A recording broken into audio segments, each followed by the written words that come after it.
Welcome everybody, and today we're taking a look at another film in the Universal Horror Monsters and Curiosities box set from Umbrella Entertainment, and it is 1940's The Invisible Woman. So this is directed by A. Edward Sutherland, who also did Murders in the Zoo in the prior decade, and this is a science fiction comedy film clocking in at 72 minutes long. Stars likes of Virginia Bruce, who was also in the likes of Night Has a Thousand Eyes, John Barrymore, who was in Spawn of the North, John Howard, who was in the likes of The Undying Monster and the underrated The Unknown Terror. You got Charles Ruggles, who was in the equally comedic Bringing Up Baby.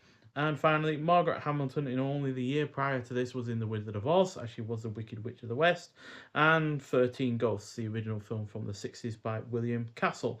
So Kitty Carroll, an attractive store model, volunteers to become a test subject for a machine that will make her invisible so that she can use her invisibility to exact revenge on her ex-boss. So despite this not being as good as the two prior films, this at least does try something new, as it's not retreading ground at all, because there is nothing about this that you could consider a horror film. Um, as it is, like I said, no longer in that genre. It is instead based in the science fiction genre, but now has a comedic element added onto that. And all of that and both of those elements work really well together, quite frankly, as I was laughing fairly consistently throughout this, while the fun effects are used to sell the science fiction aspect. That said, it is an extremely basic film in terms of its plot, um, but nonetheless, it is engrossing because of the humour, as it is fairly consistent in that regard.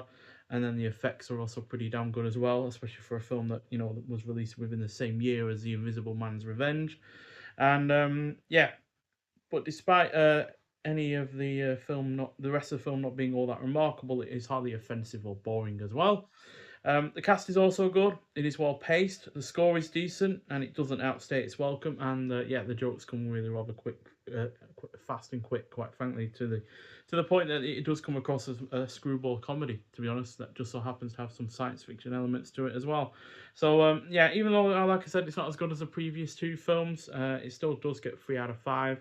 So it's not a million miles off of the second effort, which yeah, obviously was retreading a lot of ground, but that film gains a lot of brownie points from me, in fact, because of Vincent Price being in that, and I am obviously a huge fan of his. So yeah, but this is still pretty good, and yeah, like I said, at least does try something different. Whereas, unfortunately, when it comes to the Invisible Agent, I think that does retread some more familiar ground, which is the third film on the disc that this film is on, as it yeah, all three are part of the Invisible Intrigue uh, disc. So there we go. And yeah, it's also in 133:1 aspect ratio, black and white, 2.0 DTS HD MA audio, 1080p presentation, looks good, while the sound is good as well.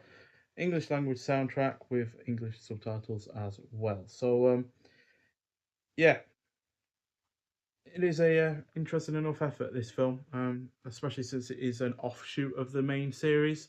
It's not carrying on any of the characters from the previous two films.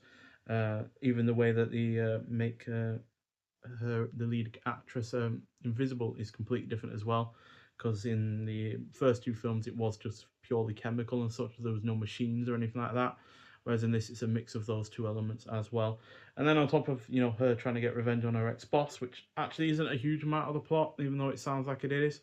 It's more about three mobsters trying to get the machine so they can have their boss be invisible, so he can cross back over the Mexican border into America, to get back to his life of crime. So that's the main gist of it, outside of our leading lady getting revenge on her boss, which, like I said, is only a small part of the overall arching part of the plot. So yeah, it's a good effort, but yeah, certainly not my favorite of the Invisible series. And yeah, but unfortunately, the series does drop in quality from here on out. I don't remember enjoying Invisible Agent all that much. Um, and the Invisible Man's Revenge after the Invisible Agent is also even worse than that. Abbott and Costello meeting the Invisible Man is fairly decent, but it's not as good as the Frankenstein one that did prior to that. So yeah, the original from 1933 and the Invisible Man Returns is definitely the best of the two of the series overall. But this is overall fairly solid, and yeah, definitely can recommend it, especially if you are into your screwball comedies of the 30s and 40s, and are looking for a film that has a slight different, edge to it with the sci-fi element. Nonetheless, so thank you for watching, and I'll see you in the next one. Bye.